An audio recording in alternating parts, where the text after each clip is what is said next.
And now, as gunshots echo across the wind-swept, snow-covered reaches of the wild Northwest, Quaker puffed wheat and Quaker puffed rice, the breakfast cereal shot from guns, present the challenge of the Yukon. It's Yukon King, swiftest and strongest lead dog of the Northwest, blazing the trail for Sergeant Preston of the Northwest Mounted Police in his relentless pursuit of lawbreakers. On, King! On, Huskies!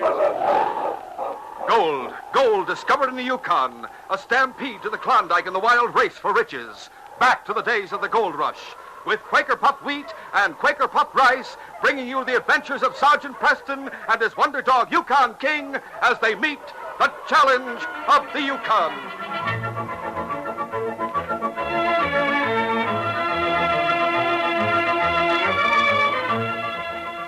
Say, did you hear the news? It's terrific. Listen. Quaker puffed wheat and rice, the swell-tasting, ready-to-serve breakfast cereals shot from guns, are offering you the chance of a lifetime. You've an opportunity to win a bike. Not an ordinary bike, but a Schwinn-built deluxe autocycle. It's the world's finest bike. It's fully equipped, too, and worth over $79. There are models for boys, models for girls.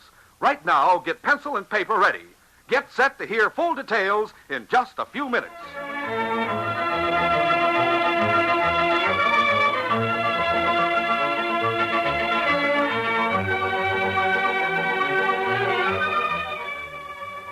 Sarah Miller was a determined woman, as her husband Jed, who ran the trading post, well knew, and the people of Selkirk were fast finding out. When Sarah decided that Selkirk needed spiritual guidance to overcome the influence of the Nugget Cafe, she formed a committee and set about to raise funds for a small meeting house. One day, Sarah triumphantly faced the members of the church committee who had been called to meet at the trading post. Are they all here, Jed? The whole committee? Well, you can see for yourself, Sarah.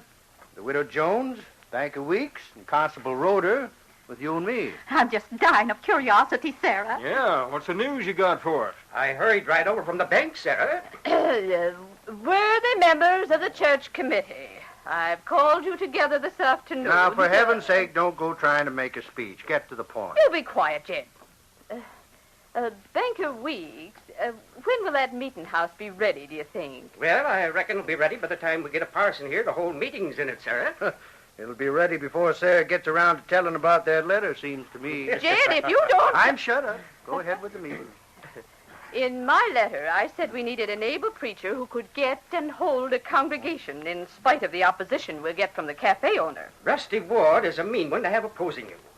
Any preacher that comes here to Selkirk will have to be the two-fisted fighting type to be able to stay. We'll see that the parson isn't bothered by Rusty and his crowd. Sergeant Preston come into town today, and he's going to be here a while. If he's here when the parson gets started, Preston will see to it that Jed, will you be quiet and let me talk? I've never found any way to keep you from it, so go ahead. Do tell us about what the letter said, Sarah. Well, I'm trying to, if I can get a word in edgewise. My former pastor said in the letter that he found a young man just out of the seminary who's willing to come up here. A young parson of great spiritual worth. Just the words he used in the letter. Oh, I just can't wait to meet him. Oh, don't forget, Clarabella. The letter said he's young. That let you out, Clarabella. Jed, quiet. Stop butting in. The new parson left about the time the letter did. That means he'll be coming most any time now. And we'll get every available man we can to finish the work on the inside of the meeting house. The new parson can stay in our spare room for the time being till we get a cabin built for him. Well, having that parson here is going to change things for the better in Selkirk. Maybe the men won't go in for so much carousing and gambling at Rusty Ward's Nugget Cafe then. That's right. There'll be plenty of competition between Rusty and the parson, but I'm betting on the parson. Well, let's go. We have a lot to do. Yes, I'd rather be getting into the bag yourself. During the next few days, many of the men in Selkirk turned out either to lend a hand in finishing the interior of the meeting house or to stand by and watch the efforts of those who were working. Among the latter were Rusty Ward and his right-hand man, Lou Martin. The two of them stood in the open doorway as Rusty sneeringly commented, I understand they're expecting a parson to come to Selkirk soon, Lou. Guess he'll do his best to take away a lot of our customers. How's he going to do that, Rusty? By preaching to them, that's how. You get him to let up on coming to the cafe to gamble and all. Ah, stop worrying. Nobody will listen to him. I'm not so sure about that, Lou. I thought of a way to handle him before he gets a good start. Oh, yeah? How you figure on doing it? By showing him up before the whole town. What do you mean by that? I mean making him look like he isn't any better than the ones he's trying to save. You know, make him out to be just as bad as any of them. Yeah, but how you going to do it, Rusty? Wait till he gets here and I see what he looks like. Then I'll tell you what I plan to do. Come on, let's get back to the cafe. A few minutes after Rusty and Lou left, the great dog King and his master, Sergeant Preston, approached the open doorway of the new meeting house. Let's take a look inside, King. As King and Sergeant Preston stepped inside the doorway, a jolly-looking, heavy-set man painting a windowsill to one side of the doorway hailed them. Hi there, Sergeant. Hello, Mike. Sure, and even King seems to be saying hello to me. That's right. King's always glad to meet our friends, eh, fella? I didn't expect to find you in here working with the rest, Mike. Sure, and why not, I'd like to know. Just doing no harm to help these folks get a place ready where they can hear a bit of preaching, says I. Glad you feel that way about it. I think a bit of religion is needed here. That it is, Sergeant. But between you and me, I'm thinking the new preacher is going to have a bit of trouble when he gets here. Huh? What makes you think that, Mike? Well, now, just a short time ago, while I was busy painting here at this window, Rusty Ward and that muscle-bound helper of his, Lou Martin, stood at the door sill watching. They didn't see me, of course. They was watching the others back there. And then they started talking. About what? About the new preacher, that's what. Rusty says he's planning to show up the preacher. Make him seem like he's just as bad as any other man, he says. So's the preacher will have to leave town. Did he say how he intended to discredit the new person? No. Rusty said he wanted to get a look at him first. Then he'd tell his plan to Lou. 'Tis some strange monkey business he's hatching up, you can bet on that, Sergeant. Them two will bear watching, says I. Yes. Thanks for telling me, Mike. King and I will be on hand to help the parson if he needs it. Well, we'll see you again. So long. So long, Sergeant. Goodbye, King. Several days later, an Eskimo arrived at the trading post with the news that he had passed a sled down trail from Selkirk. It was driven by an Eskimo guide and carried the new parson. Sarah Miller immediately sent out word, and soon the church committee, with other curious onlookers, waited outside the trading post for the dog sled bearing the parson to arrive.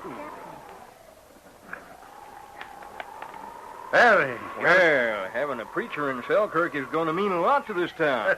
Maybe everybody will get religion, Constable. We won't need you anymore. Oh, shut up, Jed. The parson can make a better man out of you. I'll be satisfied. Oh, Sarah, listen. I hear a dog team coming now.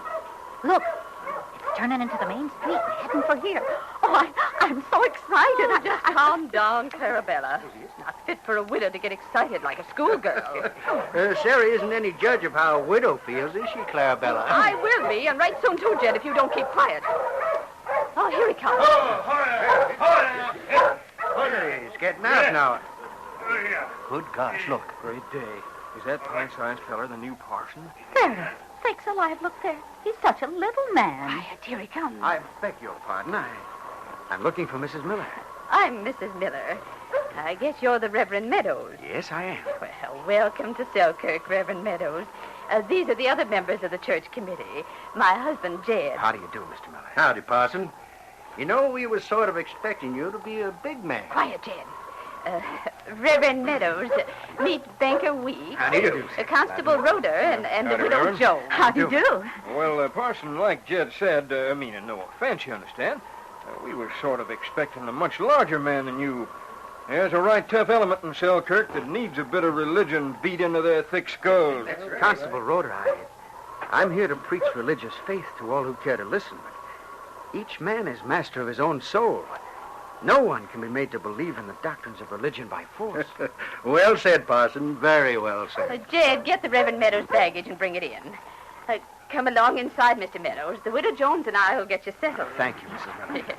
We'll wait a very long time. Say now, I didn't expect to see a half-pint fellow like that come out here as parson. Well, maybe he's all right, Banker Weeks, but I'm thinking he just won't get anybody to go to meetings. I wonder what Sarah was thinking about him. She looked disappointed to me, but she didn't let on. Howdy, Constable. I see the new parson just got in. Yeah, got a good name for him. The Reverend Shorty Meadows. How's that? See here, Ward. If you religion-hunting folks intend to clean up Selkirk, you ought to get a real man to be a preacher. That's enough out of you, Rusty Ward. We want your opinion Come on, real fast. Constable. Help me with the parson's baggage. Anyway, I don't like the air around here right now. What's the matter, Rusty? Don't they like your company? Yeah, it looks like it. Lou, did you see the half pint that come here as Parson? Yeah. He couldn't stand up against anybody in this town. Man or boy. Yet he said a few words here that makes me think he might have a persuading way about him, even if he is a runt. Lou, before the week is over, the Reverend Shorty Meadows is going to wish he never heard of Selkirk. You can mark my words on that.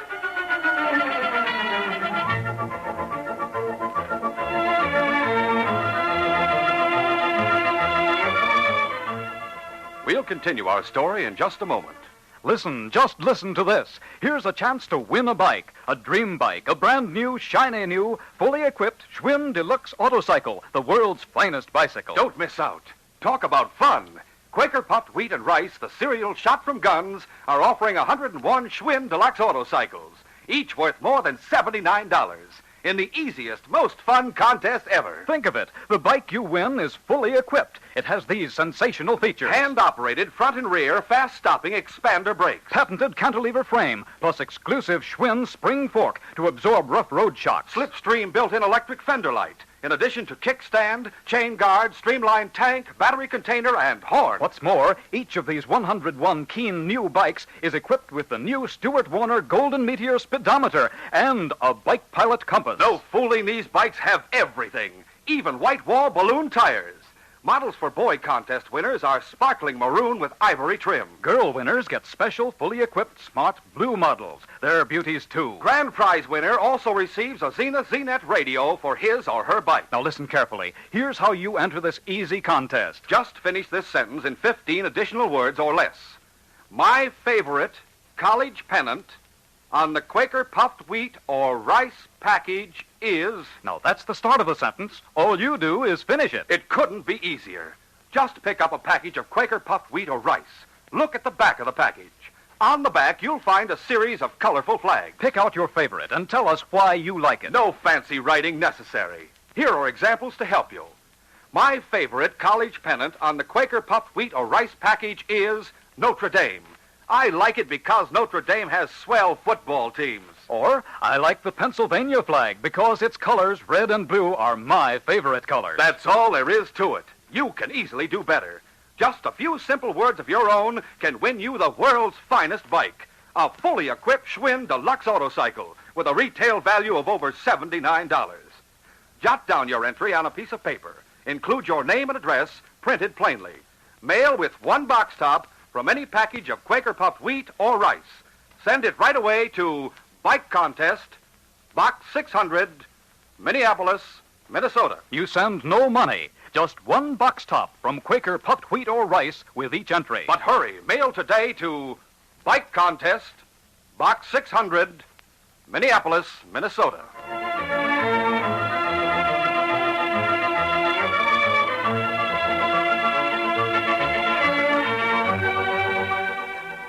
Now to continue our story. As Rusty and Lou walked away after watching the arrival of the dog sled that had brought the little Parson, King, standing beside Sergeant Preston at the corner of the building, growled instinctively. Quiet, King. Hi there, Sergeant. Hello, King. Hello, Mike. Did you see the parson arrive? That I did. I was standing at the edge of the crowd. Sure, and he's kind of undersized, seems like, for a place as tough as Selkirk. He is rather short, Mike, but he seems to be intelligent and alert. I noticed he didn't carry a gun, but there's something about the way he looks and moves that makes me think he might fool anyone who tried to pick on him. Is that so now? Well, anyway, I hope you're right. I saw Rusty Ward and Lou Martin watching and smirking like a couple of timber wolves, no less. Yes, I saw them. You were right, Mike. Those two are planning trouble for the new parson. That they are, and you can bet on it. They'll bear close watching, as you said before, Mike. Well, it's time for King and me to eat. Come on, King. The following night, Rusty and Lou sat at a corner table in the Nugget Cafe. After making certain no one was within hearing, Rusty spoke in low tones. Lou, I got my plan all worked out against that new Parson. We'll try it out tomorrow evening. Yeah? What do you got figured out, Rusty? Hey, look. Last night and again tonight, I noticed that Shorty the Parson walked from Miller's trading post to the new meeting house on the edge of town. I'm counting on him doing the same thing tomorrow night. He was alone each time I saw him. Go on, get to the point. Well, here's what I want you to do. Follow him to the meeting house. Then when you're sure no one's looking, go up to him and say what I tell you to say. What do you want me to say? Tell him there's a prospector in the back room here at the Nugget Cafe who's been hurt bad. But he's asking for a preacher. Yeah, but who's going to be in the back room asking for a preacher, Rusty? Nobody. Just tell the parson that. Maybe he won't come with me. He'll come with you, all right. Preachers are supposed to go to dying people if they ask for them. And what happens after he gets here? You'll find out after you bring him here, and so will he. I tell you one thing, Lou. Yeah, what's that? After tomorrow night, none of those church people will want that half pint to lead their meetings. You can bet on that. As was his usual custom, after supper the following night, Parson Meadows walked to the meeting house. He spent a short time inside. Then he came out, closing and locking the door after him. Good evening, Parson. Good evening. I was told I might find you here, Parson. I've been hunting for you. What is it you want, my friend? Well, will you come with me to the Nugget Cafe right away? The Nugget Cafe? That's right. You see, Parson, there's no prospector there in the back room. He's been hurt bad, and he keeps calling for a preacher. Says he don't want to die without talking to one, so I understand. I'm very glad you came for me. And you'll come with me right away? Of course. Come on, Parson, let's hurry. A short time later, Lou Martin arrived at the back of the cafe building with the parson. Here we are, Parson. This is the back door. He's in the back room right through that door. Come on. All right. Yeah, just go right in. Well, good evening, Parson. Good evening. Where's the old prospector who wants to talk to me? I'm the one who sent for you. Oh, but I was told someone was badly hurt here in this back room. Well, you see, nobody's been hurt yet. But before long, somebody will be, eh, Lou? Yeah. Especially if that somebody got hit over the head with a gun butt. As Lou, standing a little behind the parson, moved suddenly toward him, his arm raised to strike, a surprising thing happened. The parson, in a lightning-like move, stepped aside and back, at the same time grabbed at Lou. The small parson seemed to twist and pull without much effort. And yet the big, brawny body of Lou went flying forward, crashing into a table. Holy cow! Don't move, Parson. A gun. Yeah, a gun. And I'll use it, too, if I have to. Get up, Lou, and come over here. Great day, Rusty. I'm thundered that little runt man. Forget it for now. Go behind him and tie his hands while I hold this gun on him. Sure. As soon as I get the cord. There. Now, this time I won't miss. Yeah, I told you to tie him up. What did you slug him with a gun butt for? I don't trust that little runt, even with that gun held on him. He's got tricks or something. He's tougher than he looks. Sure, I know. Help me pick him up. Put him in that chair at the gaming table. All right. Now what are you going to do? Take a look for a minute, Lou. See? With that empty glass in front of him and the cards and chips and all. How's it look to you? It looks like he passed out while he was gambling. The way you fixed his head down on his arms like that. I don't see what you're driving. I'm not through yet. Well, I go get some of the men out front in the cafe to stage a fight. You get the constable to come here. The parson will wake up to find he's in disgrace with the church people, so he'll have to leave Selkirk for good. Now, I'll go get things set. Then you can go and get the constable.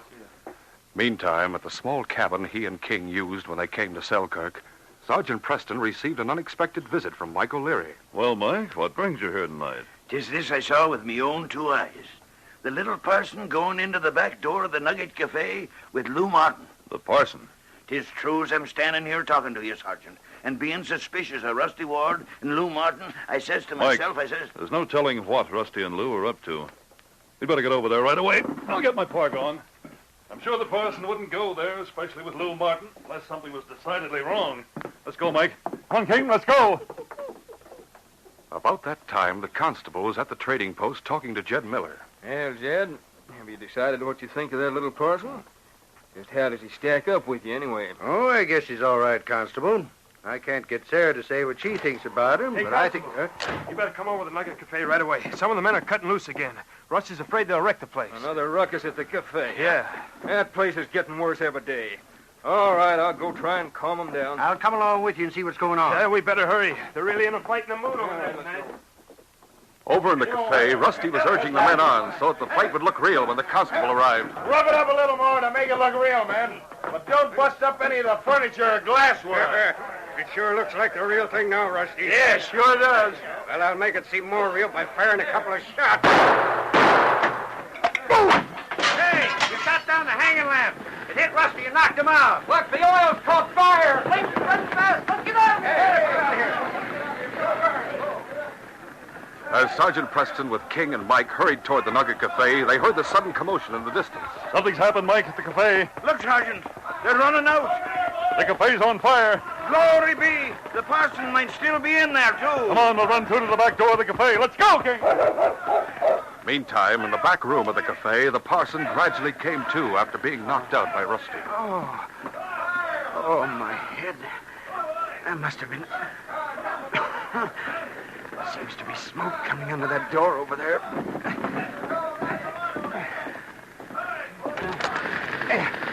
The cafe's on fire. I'd better get out the back way. Help! I can't get out. Help, Parson.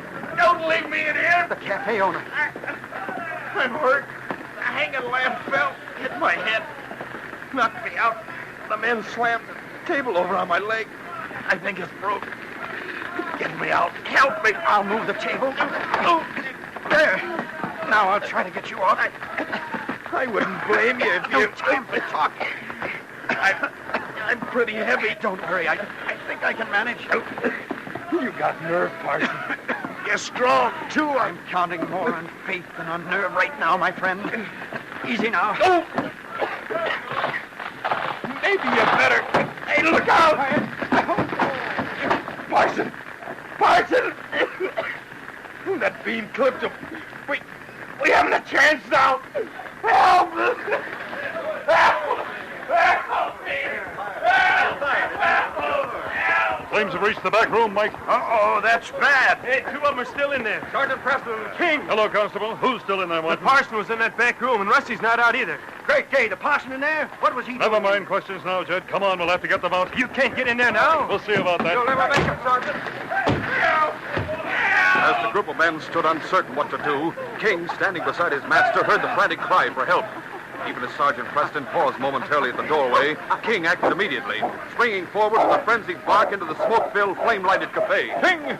He's going in to help. I'm going after him. Maybe together we can get him out. Wait, Sergeant. You'll never make it. Wait! Be ready to help us when we come out. King! King! Where are they, fellas? Get the parson. He's unconscious. I'll try to get you out. The dog. He's dragging the parson. We'll get out somehow. We've got to. Yeah, put your arm around me. Outside the back door, the group waited with their eyes glued to the open door. Oh, they won't make it out. That dog King going in like that. I never saw the like of it, Jen. But I'm afraid they won't... Glory be! Hey, look, the dog coming to the doorway. He's dragging somebody. Help somebody. Preston's carrying Rusty. Come on, boys. It's the parson the dog was dragging. I'll lift him. I'll help you, Sergeant. Right. Rusty Ward and the parson are alive, but unconscious. I'll put Rusty down here for a moment. There. Here's the parson. King, fella, you all right? He's a bit singed, but he seems all right. King saved the parson. Rusty's so big I couldn't have brought both of them out at the same time. We'll take them to your place, Jed, and give them first aid. Right, Sergeant. Come on, boys. Take him right there. That's it.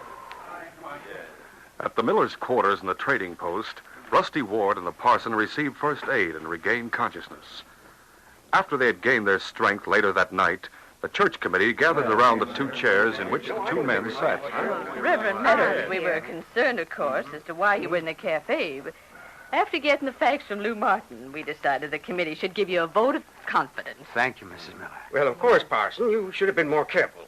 It isn't fitting for a parson to go into a place like that. With you being so meek and short, and those men so big and tough. Hold on, Banker Weeks.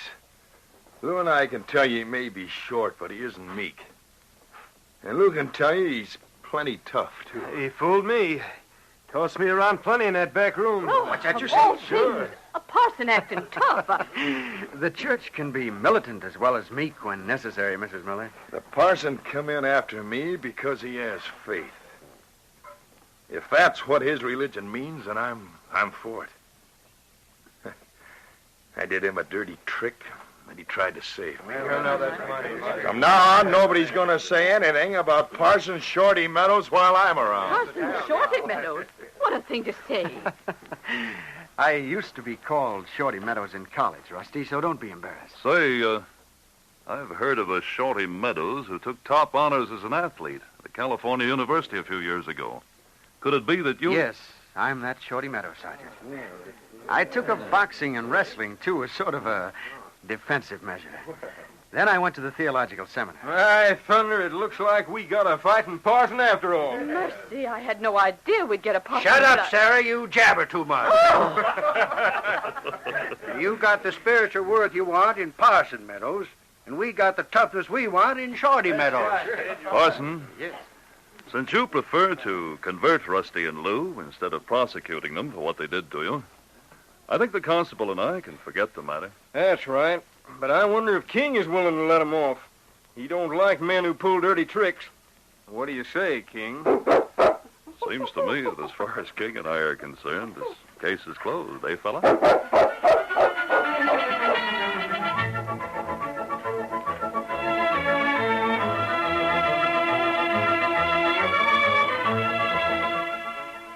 In just a moment, Sergeant Preston will give you a preview of Monday's program. Hurry, time's a-wastin'. Don't miss your chance to win a bike. A shiny new Schwinn Deluxe Autocycle. Our big new Quaker Puffed Wheat and Rice contest offers 101 of these fully equipped bicycles, each worth more than $79. Enter today. Finish this sentence in 15 words or less. My favorite college pennant on the Quaker Puffed Wheat or Rice package is... Completing that sentence is easy. Fun. First, look for the colorful college flags on the back of packages of Quaker Puffed Wheat or Rice. Then pick out your favorite and write down why. Here's an example. My favorite college pennant on the Quaker Puffed Wheat or Rice package is California.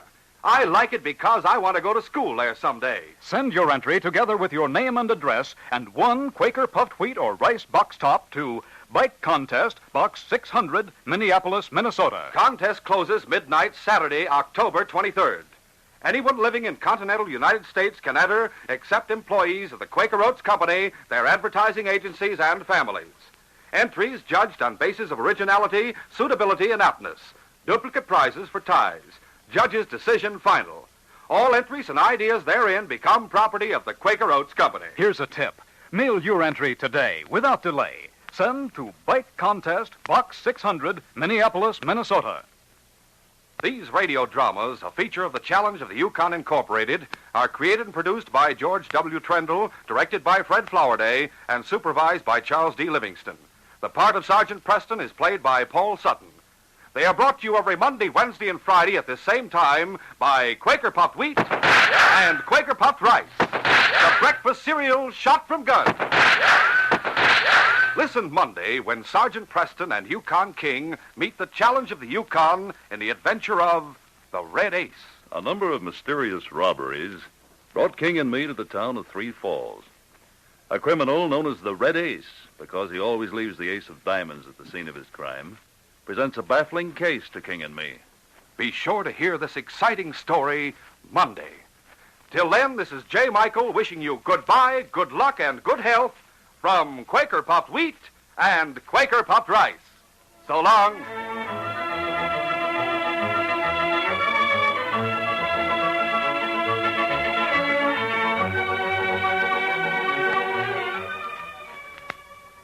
This is ABC, the American Broadcasting Company.